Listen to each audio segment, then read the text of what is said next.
Boa noite. Aula de biologia sobre assunto bastante interessante para vocês: nucleotídeos, ácidos nucleicos e ATP. Essa nossa aula é para um complemento, né, do assunto que eu estava devendo, né, para vocês, né, assunto módulo 4, né? Então nós vamos aqui encerrar esse assunto aqui que nós estávamos devendo para vocês, e lembrando que nós já iniciamos o módulo 5, né, trabalhando com vocês já o início, né, de citologia. Então aqui nós vamos trabalhar com vocês como é que se formam aí os nucleotídeos, né, como é que eles se formam e o que são esses nucleotídeos de uma forma geral, né? Os ácidos nucleicos, os tipos de ácidos nucleicos e a sua formação, e vamos encerrar com vocês falando sobre o ATP, o que é esse ATP e como é que esse ATP se forma de uma forma geral, né? Então um assunto bem variado, bem extenso, né, que a gente vai tentar aqui resumir ao máximo para vocês. Vocês estão me vendo uma posição que normalmente eu não fico, né? Que é uma posição sentado, né? O professor não é para ministrar aula sentado, e eu estou me sentindo assim meio estranho, né? Sentado conversando com vocês. Mas, né? Vamos ver aí o que vai acontecer nessa aula, ok? Muito bem. Então, olha só. Quando nós falamos de nucleotídeos, nós temos que primeiro dar uma definição para vocês sobre o que vem a ser os nucleotídeos, né, de uma forma geral. Eu vou colocar aqui o microfone um pouco mais próximo para que o som fique um pouco melhor para vocês, né? Então, a gente tem que entender, na verdade, o que vem a ser os nucleotídeos, né? Então, os nucleotídeos, na verdade, eles são compostos químicos, né, que normalmente eles são uma espécie de uma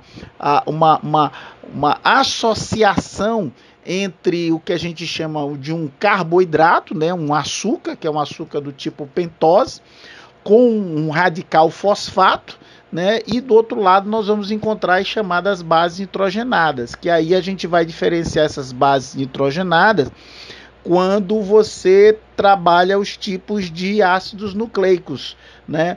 Ou DNA ou RNA, mas o nucleotídeo basicamente é isso, né? Então, nós temos aí, né, a figura mostrando para vocês, né, a composição química, né, a estrutura, a fórmula estrutural de cada uma dessas bases nitrogenadas que vão formar ou que constituem os nucleotídeos, né, a adenina, a guanina, a timina, a citosina e a uracila, de uma forma geral. E aí vocês encontram a constituição. Como é que é essa constituição molecular de um nucleotídeo? Normalmente essa constituição molecular, nós temos um fosfato de um lado, né? Vocês podem observar aí por essa foto que vocês estão vendo, essa bolinha, né? O fosfato, aí você tem esse traço que é uma ligação química ligando esse fosfato a uma pentose, né, que é o carboidrato, o açúcar, né? E nós temos outro traço, outra ligação ligando as bases nitrogenadas. Então você tem uma ligação aí, né? Ligação entre fosfato e pentose, e outra ligação entre pentose e base nitrogenada, de uma forma bem generalista, né?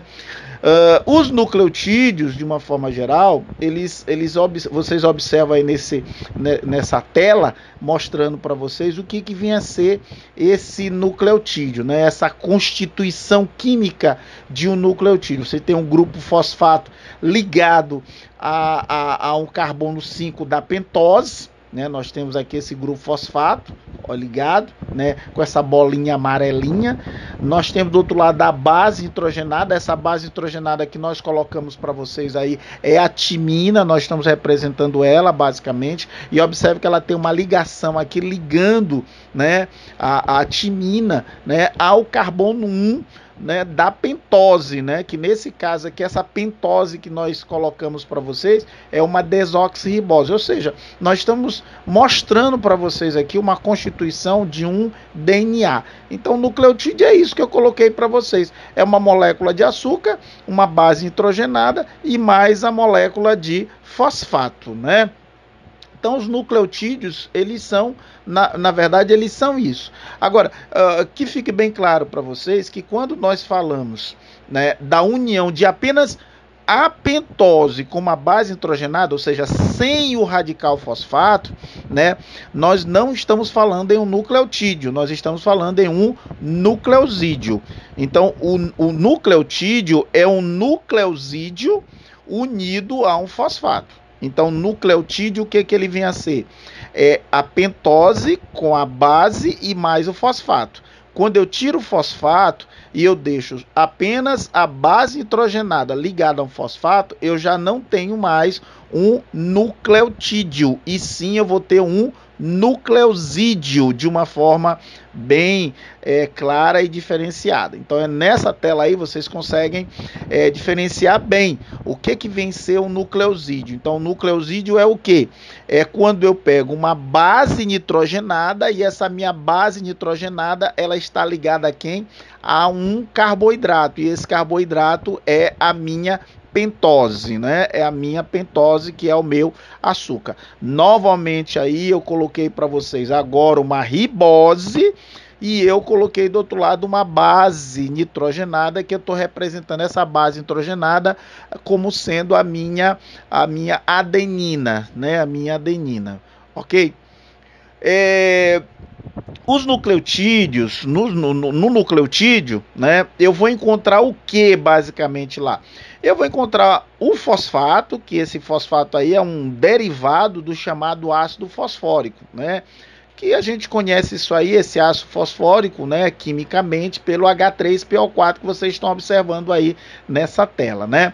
A pentose, ela pode ser uma das duas, ou pode ser a ribose, ou pode ser a desoxirribose. Eu vou diferenciar esse açúcar, né, se eu estou falando de um DNA ou se eu estou falando de um RNA, né? Se eu falo de RNA, eu estou falando da ribose. Se eu falo do DNA, eu estou falando da desoxirribose. E a base nitrogenada, que a gente vai estar trabalhando com vocês, ou ela é uma base púrica, ou ela é uma base pirimídica, né? Ou uma coisa ou outra, né? Nós temos uma diferenciação básica aí entre o que vem ser uma base pirimídica e uma base púrica, né? As bases nitrogenadas que a gente está falando para vocês, essas bases elas também são compostos químicos, e normalmente essas bases elas são constituídas como? Elas são constituídas por anéis. Esses anéis que são compostos químicos, né, em forma de cadeias cíclicas, elas são levemente alcalinos, né? Mas pode ser que a gente encontre no meio desses compostos químicos, aliás, pode ser não, nós vamos encontrar no meio desses compostos químicos, né, o elemento químico nitrogênio fazendo parte dessa cadeia, né? As bases nitrogenadas que eu estou colocando para vocês aqui, juntamente com a pentose e juntamente com o fosfato, elas vão constituir o nucleotídeo, e que na verdade essas bases elas são o quê? Elas são subunidades de dois ácidos nucleicos, né? Que esses ácidos nucleicos são quem? É o DNA e o RNA. Então essas bases nitrogenadas, elas são na verdade subunidades, né, dos ácidos nucleicos, que é o DNA e o RNA, que a gente vai diferenciar isso aí lá na base, nas bases nitrogenadas que ele tem, a gente diferencia, e vai diferenciar também no tipo de açúcar, no tipo de pentose que o DNA e o RNA eles apresentam na sua constituição química, né? Como eu disse para vocês, essas bases nitrogenadas, elas são classificadas em dois grupos. que é o grupo das bases purinas, ou o grupo das bases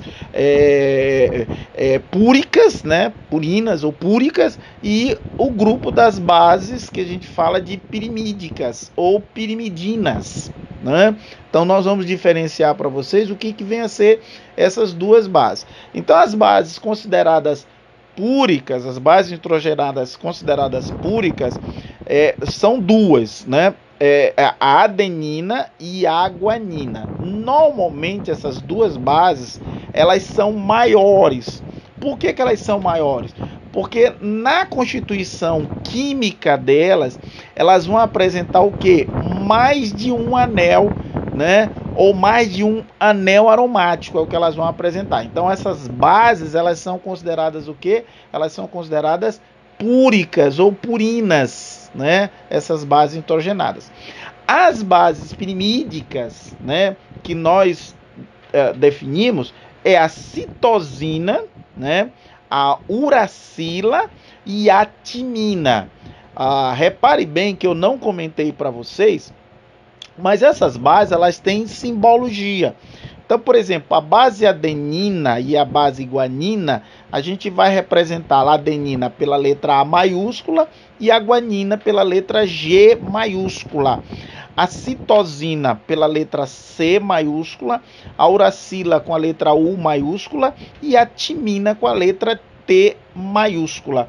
Há uma importância dessas simbologias, porque nós vamos ver mais na frente que, na verdade, essas bases, elas vão se ligar, se encaixar uma na outra, e elas vão formar o quê? Vão formar um código, né? Que a gente chama isso aí de código genético. A cada 3 dessas bases ligadas, elas formam um aminoácido, e esses aminoácidos vão formar proteínas que, claro, obviamente, vai constituir o meu código genético.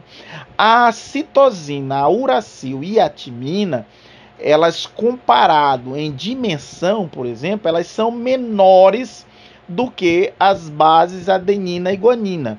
Por quê?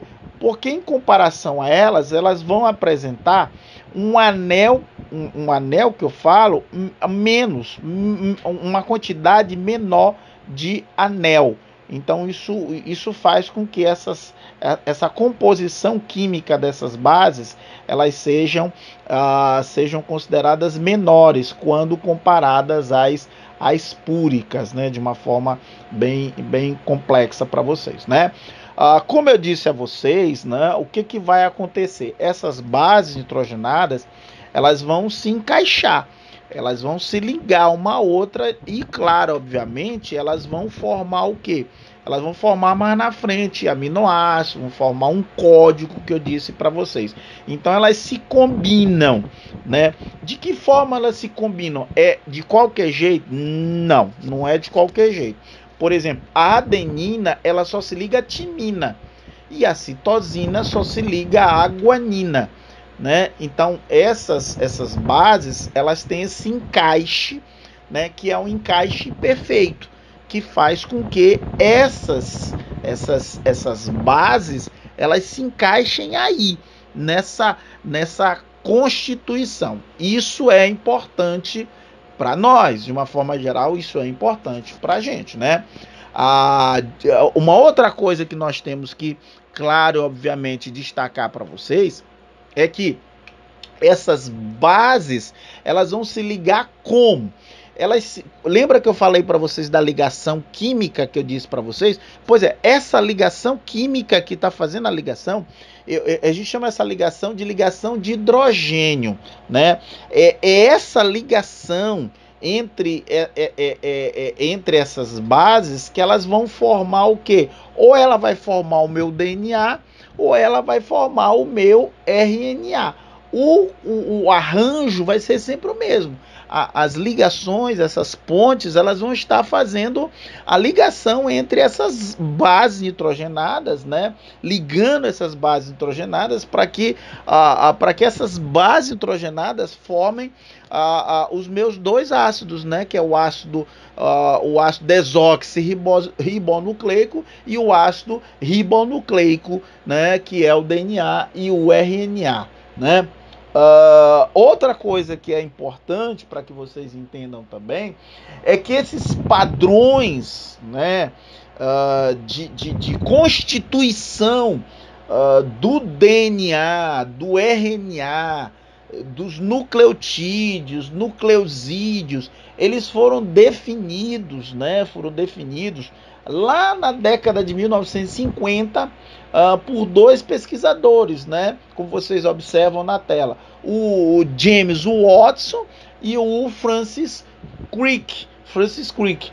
Esses dois pesquisadores, né? O que eles observaram? Eles observaram que especificamente, né, a adenina ela se liga a quem? A timina, ou ela pode se ligar a uracil, né? E a guanina somente se liga à citosina. Por que eu estou dizendo para vocês que a adenina ela pode se ligar ou à timina ou a adenina pode se ligar ao uracil? Porque vai depender muito do ácido que eu estou falando para vocês, o DNA ou RNA.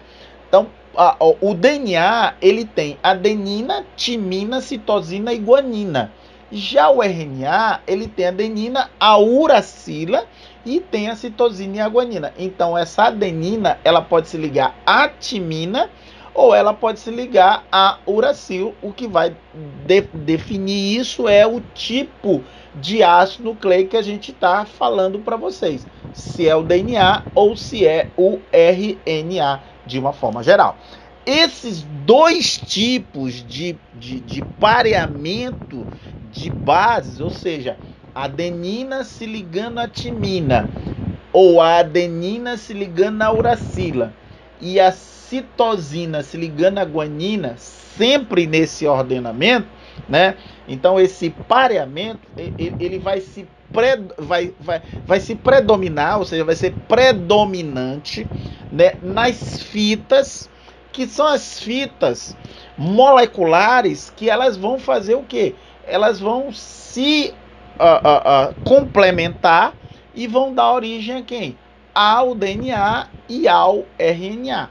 Então elas são predominantes e elas estão organizadas em fitas duplas, né? Para que a gente possa ter, enfim, DNA e RNA. Tá? Quando nós falamos, claro e obviamente, nessas bases nitrogenadas, e a gente está dizendo que essas bases elas se encaixam perfeitamente, é porque elas têm uma característica química. Qual é a característica química que elas têm? Elas são considerados compostos isômeros. Particularmente, que tipo de isômeros nós vamos observar nesse tipo de estrutura? Nós vamos observar aí a tautomeria, né? Vamos só lembrar para vocês aqui o que vem ser o que vem ser isomeria. O que é um composto isômero? Normalmente, um composto isômero que nós falamos são aqueles compostos que normalmente eles apresentam a mesma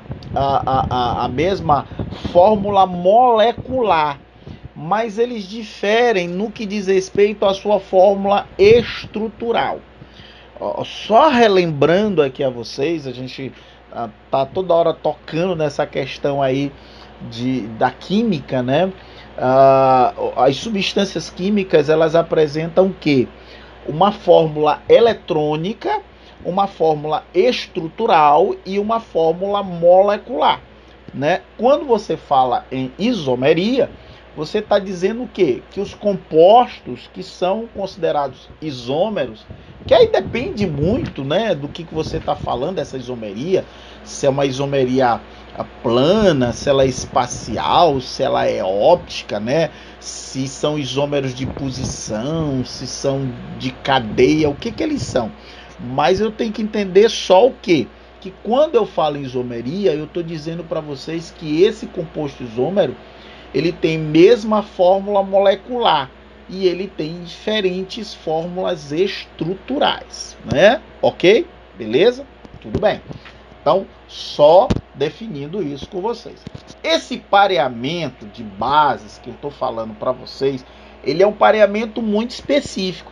E esse pareamento específico que eu estou dizendo para vocês, ele normalmente me permite que eu, né, consiga visualizar a duplicação de uma informação genética, né? Então esse pareamento de base, ele vai me permitir isso, que eu tenha uma definição de que ali a informação genética ela está sendo duplicada.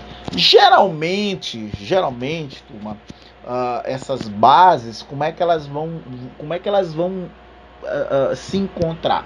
Normalmente essas bases elas se encontram empilhadas, né? Lembra quando nós falamos para vocês, né, sobre os cloroplastos, que lá nós temos aquelas moedas, né, entre aspas, empilhadas umas sobre as outras?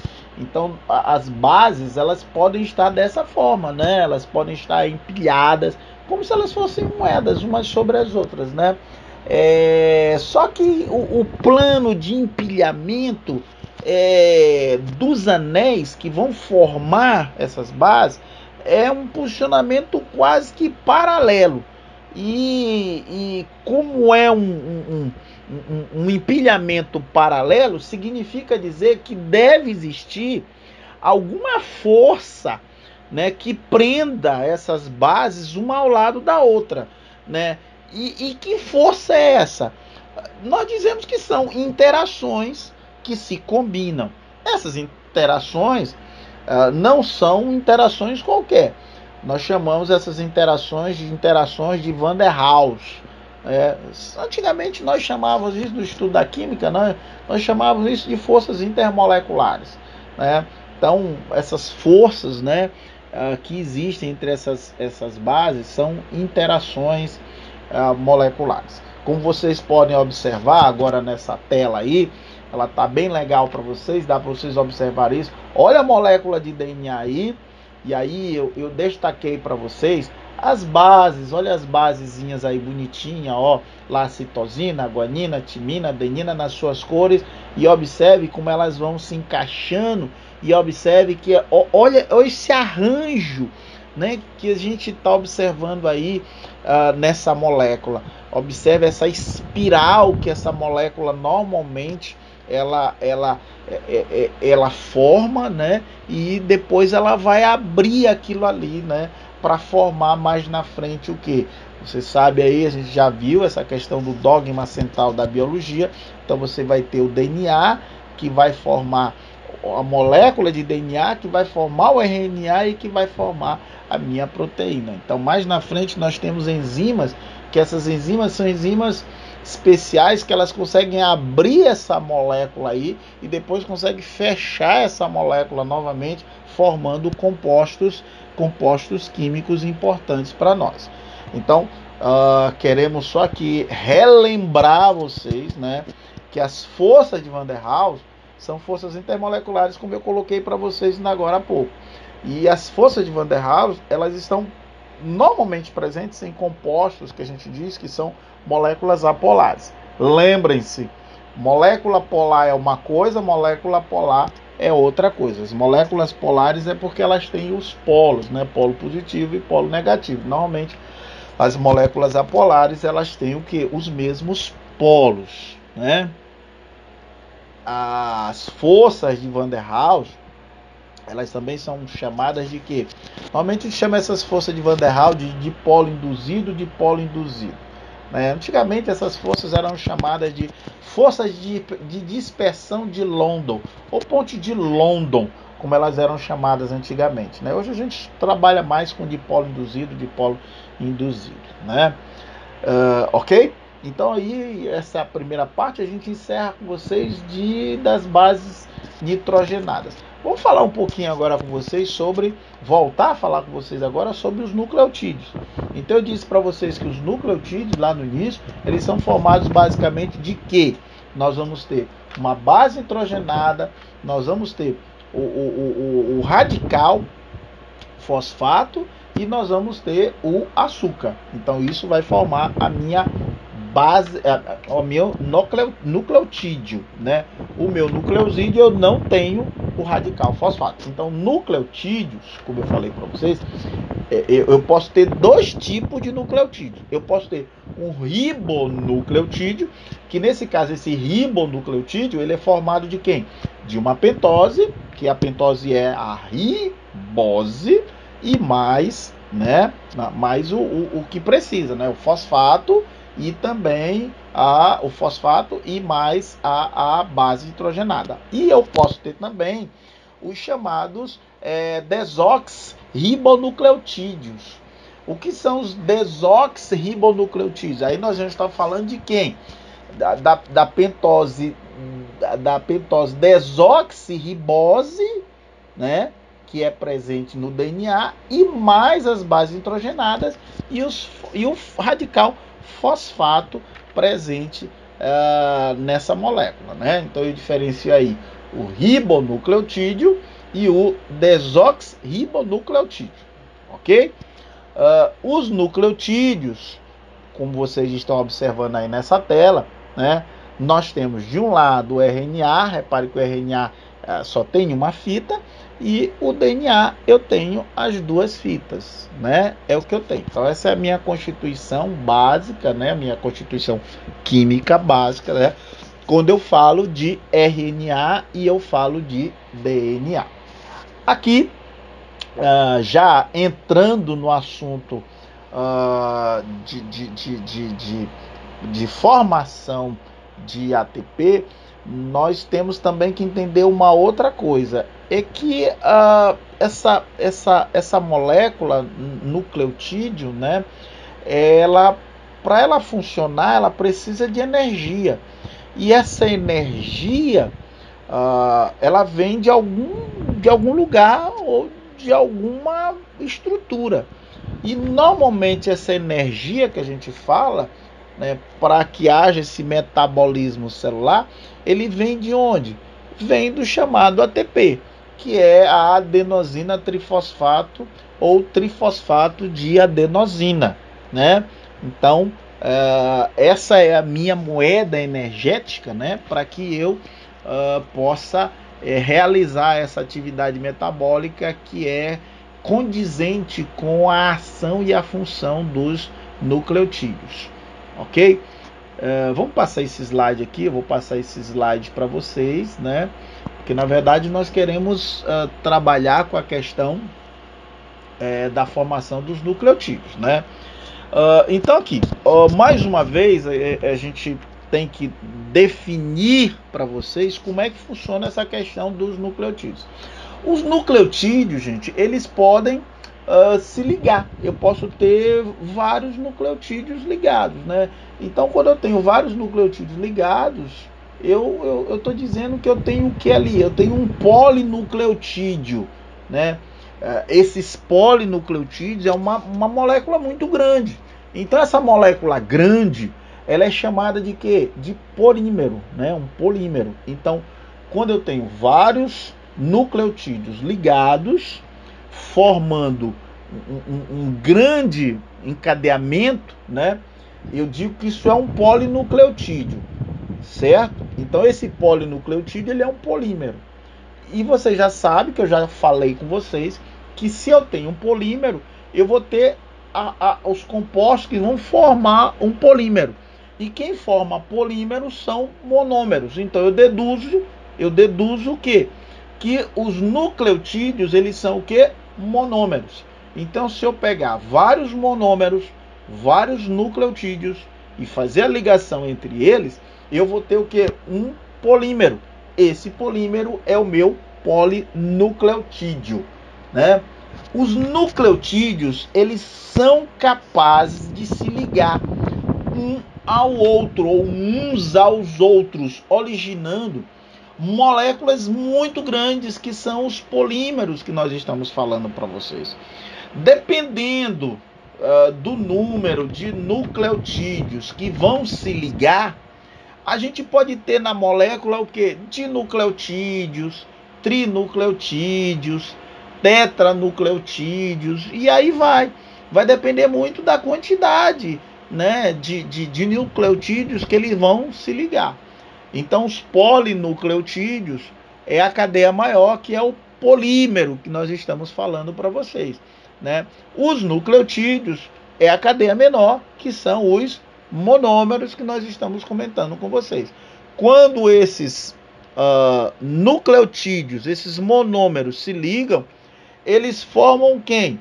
Dinucleotídeos, trinucleotídeos, vai depender da quantidade de nucleotídeos que está presente. Um polinucleotídeo, normalmente, ele é um polímero orgânico. Por ele ser um polímero orgânico, ele é constituído por uma molécula menor, que é o meu monômero. O meu monômero é um monômero nucleotídeo, né? Ok? Então, a minha cadeia maior é um polímero orgânico. A minha cadeia menor é um monômero nucleotídeo, é o que ele é. Ok? O ácido desoxirribonucleico, que é o meu DNA, e o ácido ribonucleico, que é o meu RNA, eles são, eu vou colocar aqui, são exemplos de cadeias polinucleotídicos, né? São polinucleotídeos. Mas o DNA e o RNA, eles têm funções biológicas bem diferentes. O DNA serve para uma coisa, ou faz uma coisa, e o RNA serve para outra coisa e faz outra coisa. Apesar de eles serem polinucleotídeos, mas eles têm funções diferentes. Meninos, vocês estão observando esse sonzinho que está aqui ao fundo? Eu tive que ligar aqui o ventilador, né, para ficar mais agradável aqui nesse local onde eu estou fazendo essa gravação dessa aula para vocês, ok? Aí, nessa tela aí, vocês estão observando o que nessa tela aqui? É uma constituição química, arranjos químicos, né, que nós estamos mostrando para vocês de que forma, né, vai acontecer esse emparelhamento para que haja a formação dessa molécula DNA e RNA. Observe que sempre essas letrinhas, como eu disse a vocês desde o início, elas estão se encaixando, né? Citosina com guanina, adenina com timina, sempre assim, né? Ok? Muito bem. Vamos abrir aqui um parênteses, né, para a gente explicar para vocês aqui o que vem ser essa ligação fosfodiéster, né? O que vem ser essa ligação fosfodiéster, né? Eu disse a vocês que o fosfato, a base, né, e o fosfato, o carboidrato, que é um açúcar, e a base hidrogenada, eles se ligam através de ligações de hidrogênio. Mas e os nucleotídeos? Para eles formarem polinucleotídeos, eles se ligam como? Então, para os nucleotídeos eles se ligarem entre eles, né, nós vamos precisar de um outro tipo de ligação, que é uma ligação fosfodiéster. Essa ligação fosfodiéster, vocês estão observando aí nessa tela, ela está mostrando para vocês. Então eu tenho duas bases, observe nesse retângulozinho branco aqui, nós temos duas bases aí, né? Nós temos duas bases, e essas duas bases elas estão interligadas, né? Elas estão interligadas como? Elas estão interligadas justamente por essa ligação fosfodiéster. Ou seja, essa ligação fosfodiéster é porque eu tenho um fósforo e eu tenho dois éster. É o que eu tenho. Por isso que eu estou falando de éster para vocês. Então, ele vai formar essa ponte de fosfato entre as bases, né, entre os nucleotídeos, unindo esses nucleotídeos entre eles, né? Uma outra coisa que seria interessante nós conversarmos com vocês é que no início se pensava que os ácidos nucleicos eles eram substâncias exclusivas, encontradas e presentes apenas no núcleo de uma célula, né? Hoje nós já sabemos, né, com estudos mais recentes, né, que eu posso encontrar o ácido nucleico também no citoplasma da célula. Como eu disse a vocês, existem dois tipos de ácidos nucleicos, né? O DNA e o RNA. Vamos dar ênfase aqui para a gente falar rapidinho sobre o que é o DNA e o que é o RNA. Então, o DNA, como eu disse para vocês, é o nosso ácido desoxirribonucleico, DNA ou o ADN, como vocês queiram, né? O DNA ele tem uma constituição química, né? Que essa constituição química apresenta lá as bases púricas e as bases pirimídicas. Essas bases púricas e essas bases pirimídicas, elas estão ligadas através de ligações de hidrogênio, né? E que bases são essas? O DNA especificamente, eu tenho a adenina ligada à timina. E eu tenho a guanina ligada à citosina. Mas como é que a gente consegue definir essas ligações? E como é que eu consigo diferenciar essas ligações? Normalmente, a ligação entre a adenina e a timina, para que haja essa ligação, eu preciso de pelo menos 2 ligações de hidrogênio entre essas duas bases.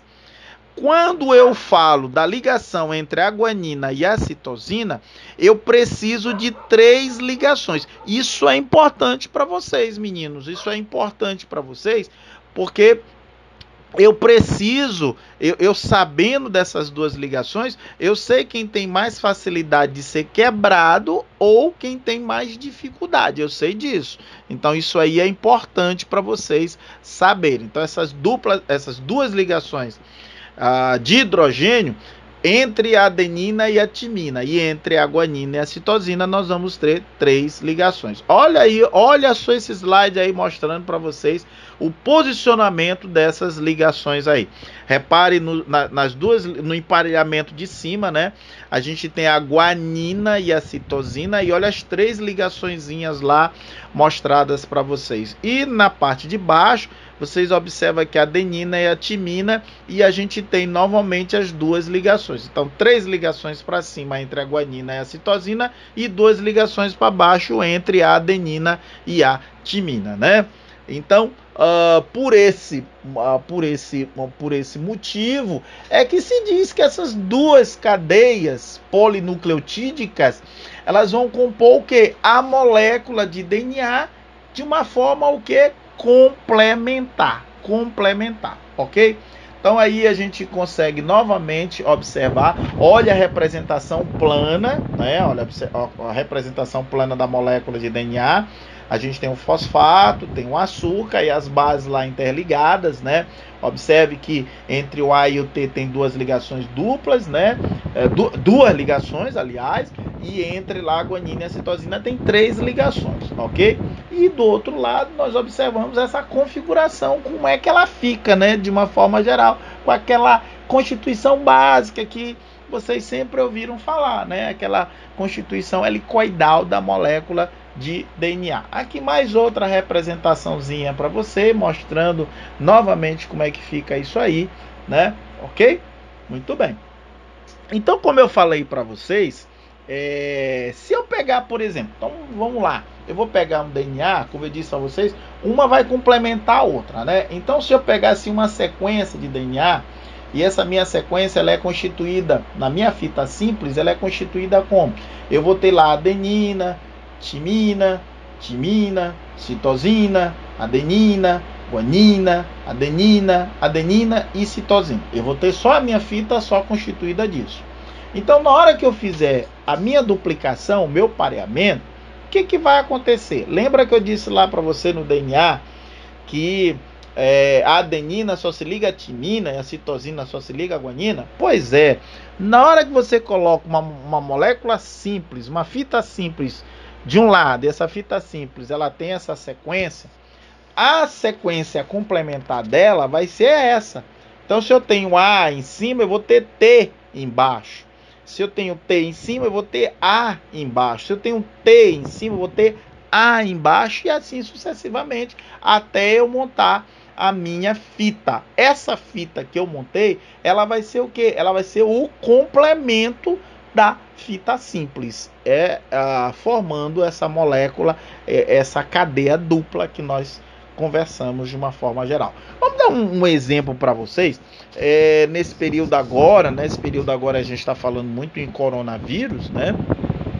E uma vez um aluno me perguntou: professor, como é que nós conseguimos fazer o exame para detectar o vírus do coronavírus? Como é que eu consigo detectar isso aí? E aí eu expliquei para ele que basicamente o que os laboratórios fazem hoje é uma espécie de uma reação em cadeia, né, de polimerase. Então eu resolvi colocar esse exercíciozinho aqui para vocês, para que nós possamos compreender como é que isso aí vai acontecer, né? Então o exercício diz assim para vocês, ó: a reação em cadeia da polimerase, que é PCR que a gente fala, né? É uma técnica de biologia molecular que permite replicação in vitro do DNA de forma rápida. Essa técnica surgiu na década de 80, ela permitiu vários avanços científicos em todas as áreas de investigação genômica. Nós temos a genética, né, a genética clássica e a genética genômica, né? A dupla hélice é estabelecida por ligações de hidrogênio, 2 entre as bases adenina e timina e 3 entre as bases guanina e citosina. Inicialmente, para que o DNA possa ser replicado, essa dupla hélice ela precisa ser totalmente desnaturada, ou seja, desenrolada pelo aumento da temperatura. Quando são desfeitas as ligações de hidrogênio, essas bases nitrogenadas, né, normalmente elas se completam. Então o que ele está querendo saber é o seguinte: qual dos segmentos de DNA será o primeiro a se desnaturar totalmente durante o aumento da temperatura na reação de PCR, né, de PCR. Então qual delas? Lembrem-se daquilo que eu falei para vocês. Eu tenho 2 bases e entre 2 bases eu tenho 2 ligações. E eu vou ter 2 bases novamente. Entre as 2 bases eu vou ter 3 ligações. Então ele deu as opções para vocês. Eu observo a opção A, observo a opção C, B, observo a opção C, observo a opção D e observo a opção E. Observem que eu tenho a fita simples e a complementar na letra A, na letra B, na letra C, na letra D e na letra E, todas elas. Então, só para relembrar vocês, né? Entre a adenina e a timina, eu tenho o quê? Eu tenho 2 ligações de hidrogênio. E entre a citosina e a guanina, eu vou ter o quê? 3 ligações de hidrogênio. Então, o que nós vamos observar? Nós vamos observar, se nós levarmos em consideração as opções, nós vamos ver que na opção C, né, nós vamos ter o quê? Nós vamos ter 2 pares de bases CG ligadas. E eu vou ter 6 pares de AT ligado, né? Analisando as outras alternativas, eu vou ver que a quantidade de ligações citosina guanina é maior. Então eu vou precisar de uma energia muito maior para desnaturar essa molécula, né? Então eu vou precisar de energia. Então vamos lembrar aqui uma coisa: quanto mais eu preciso de energia, ou seja, quanto mais eu aumento a temperatura, mais eu vou ter capacidade de desnaturar a molécula. E aí eu vou conseguir fazer o quê? Romper a ligação. Então, moléculas que elas apresentam, por exemplo, 2 pontes de hidrogênio, ou seja, 2 ligações, ela precisa de menos energia para romper, né? Ou para desnaturar. Então, quanto menos moléculas eu tiver com quantidades menores de ligações, menos energia eu vou precisar para romper ou para desnaturar essa molécula, né? Então a opção C é a opção que traz para vocês melhor, explicando melhor para vocês como é que isso vai acontecer, ok? Também a gente quer só tocar para vocês, né?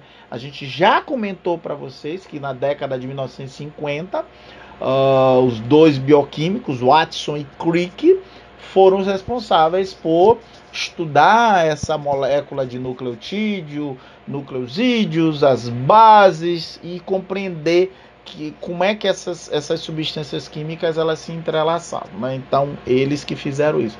Mas como é que eles fizeram isso? Eles levaram em consideração uma técnica que a gente chama de técnica de difração de raios X.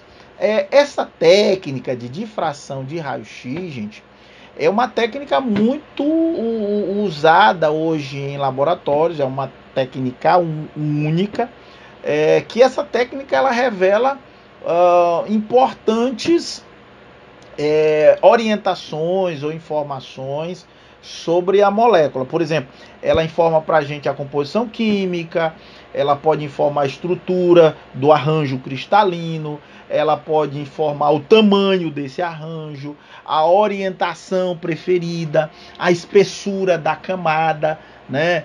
Então, são várias informações que essa técnica ela vem mostrando e que o Francis e o Crick conseguiram, através da técnica, conseguiram especificar para nós o que vem ser cada uma dessas moléculas químicas e a importância e o funcionamento delas para a gente, né? O Chargaff, né?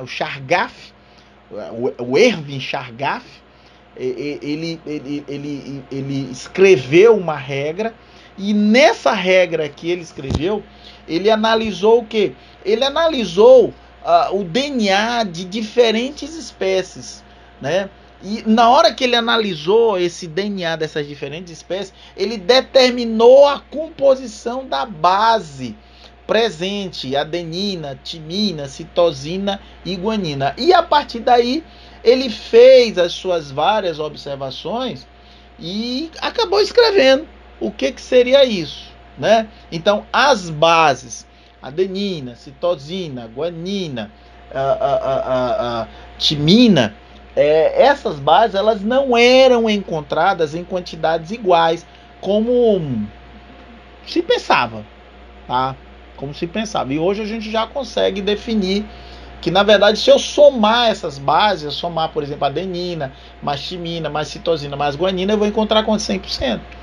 Né? Então, o somatório delas, cada uma delas, representa quanto? 25%. Né?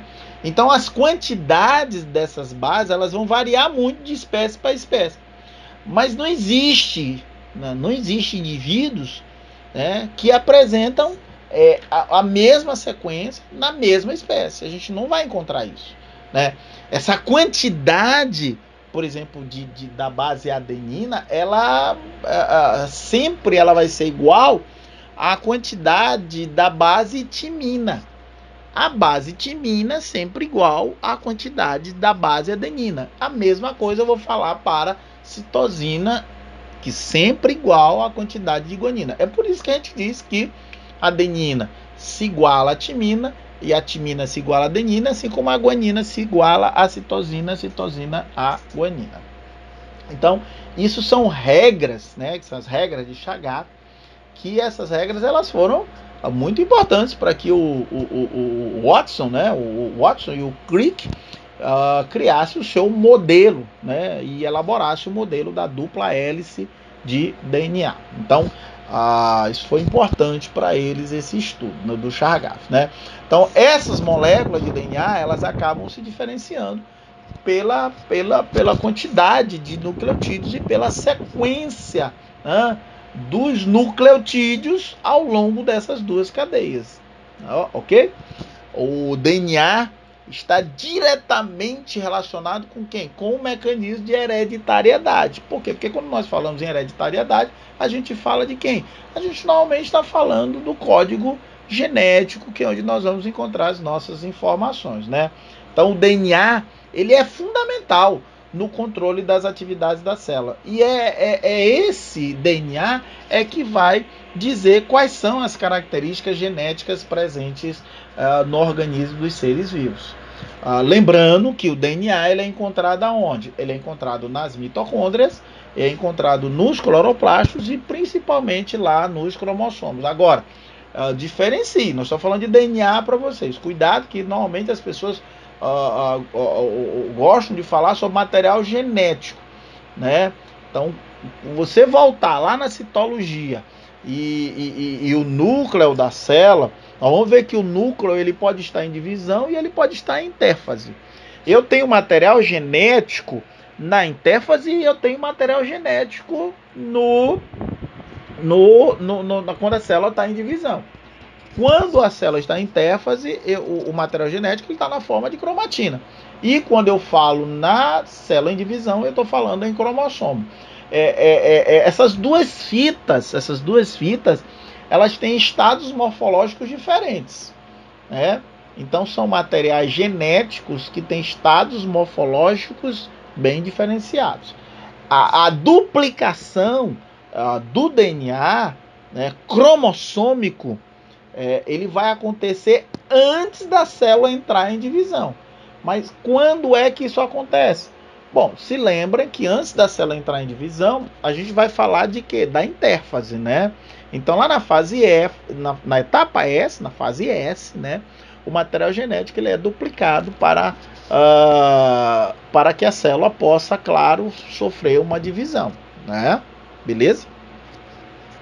A duplicação do DNA a nível de mitocôndria e do DNA a nível de cloroplasto, eles acontecem de forma o quê? Independente da duplicação do DNA cromossômico. Lembre-se que eu estou falando de mitocôndria, é uma estrutura citoplasmática, né? O cloroplasto também é uma estrutura citoplasmática e o cromossomo é uma unidade que vai permitir o quê? Que o material genético esteja guardado dentro dessa estrutura de uma forma geral. Já o RNA, gente, normalmente ele é uma única cadeia, uma única fita de ribonucleotídeos. Agora, existem 3 tipos de RNA. Quais são eles? É o RNA ribossomal, o RNA mensageiro e o RNA transportador. Esses RNAs, eles participam de quem? Eles participam do processo de síntese de proteínas que vai acontecer lá no interior da célula. Eles participam basicamente da constituição química de quem? Dos ribossomos. Então vamos falar de cada um desses ribossomos, né? O RNA mensageiro é um tipo de RNA que ocorre em menor quantidade na célula, né? Normalmente esse RNA ele traz do DNA para os ribossomos as informações que são informações codificadas. Que informações são essas? Ele está trazendo lá quais são os aminoácidos que vão compor a molécula proteica, qual é a sequência de como eles devem ser ligados, né? Já o RNA transportador, o nome já está dizendo, ele vai transportar. Vai transportar o quê? Aminoácidos, é o que ele vai fazer. Ele vai transportar aminoácidos que se encontram dispersos no citoplasma da célula para que ocorra a síntese, né, proteica de uma forma geral. A síntese proteica é um mecanismo de produção de proteína que vai ser determinado, que é codificado pelo DNA. Para que haja síntese de proteína, né, tem que acontecer 2 fases ou 2 etapas, que é a transcrição e a tradução. Tá? A síntese de proteínas ela acontece normalmente aonde? A síntese acontece no citoplasma da célula. Envolve o quê? Envolve a participação de RNA, de ribossomos, de enzimas específicas, de aminoácidos. Tudo isso aí vai formar uma sequência a ser formada e, claro, vai dar origem a quem? A proteína mais na frente. Então aí nesse slide você tem aí mostrando para vocês um resumo básico, né, de como é que essa síntese de proteínas ela vai acontecer, né? Observe que nós tínhamos a molécula de DNA, né, que sofreu uma duplicação, que nós chamamos de duplicação semiconservativa, porque ela conserva a informação genética. Em seguida vai haver o que? Vai haver a transcrição, e aí os RNAs começam a agir nessa molécula aqui, claro, e obviamente, para que no final eu tenha a formação de quem? Da proteína. Então, o que vai acontecer? A molécula de DNA ela vai sofrer uma autoduplicação e ela vai dar origem a quem? Ao RNA, que eu chamo de RNA mensageiro, porque ele vai trazer essa informação que está vindo lá do DNA para que aconteça o processo de tradução da cadeia de polinucleotídeos. Ok? Então aí o DNA e o RNA para vocês. Professor, e o que vem ser o ATP?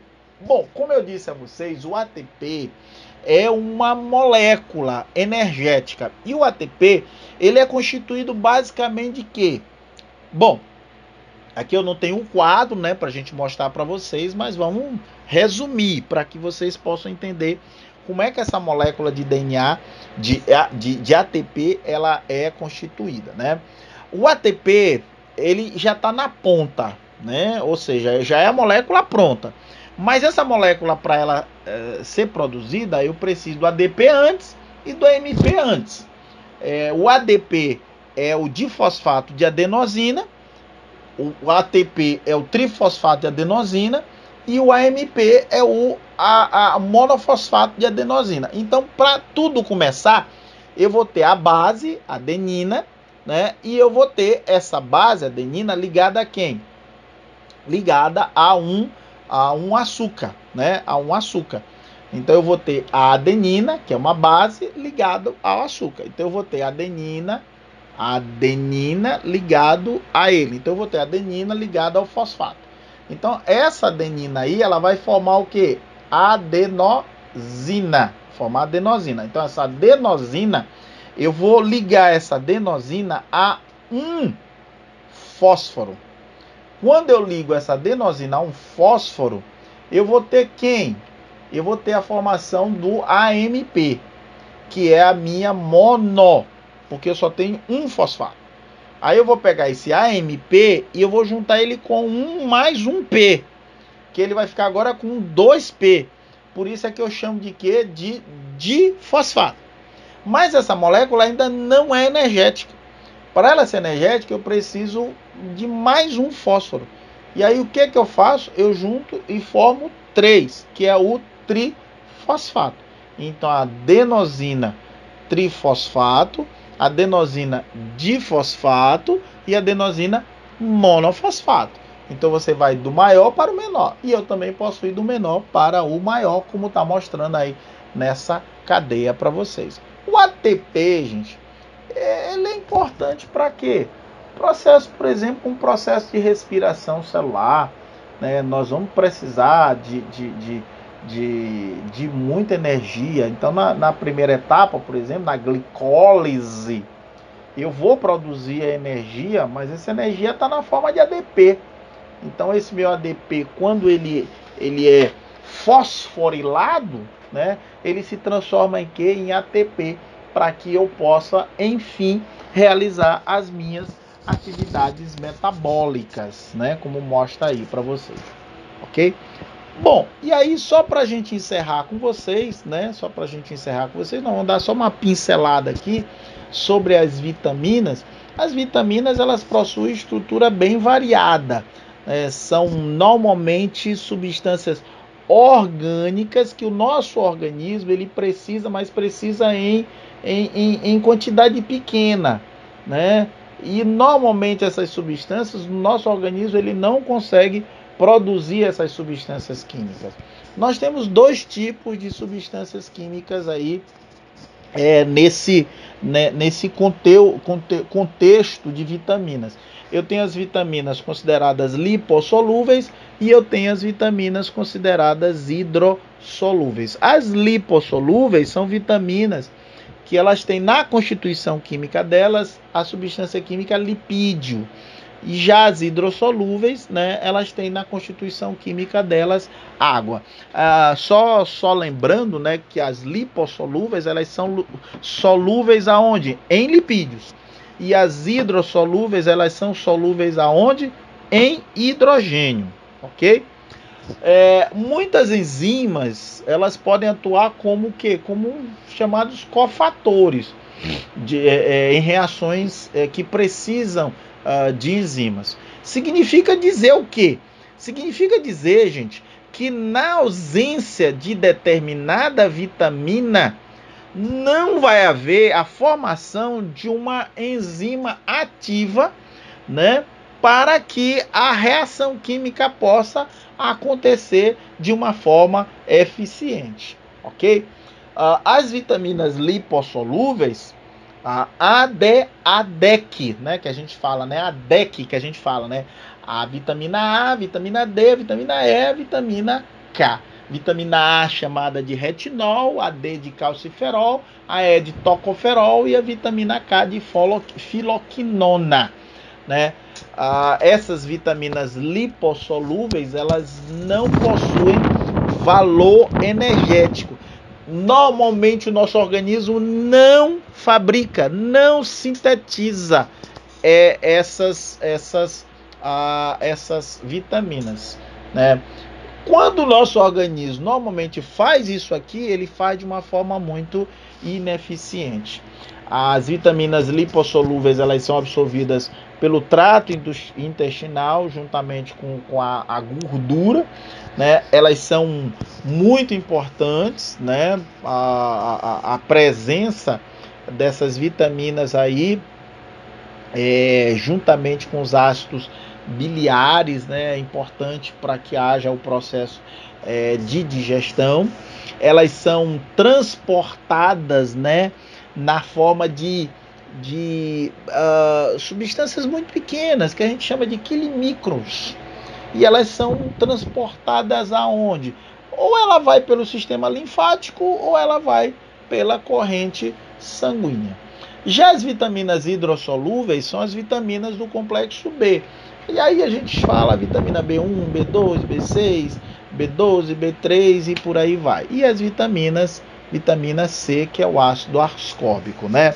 Aí a gente encerra com você essa apresentação. Boa noite, obrigado.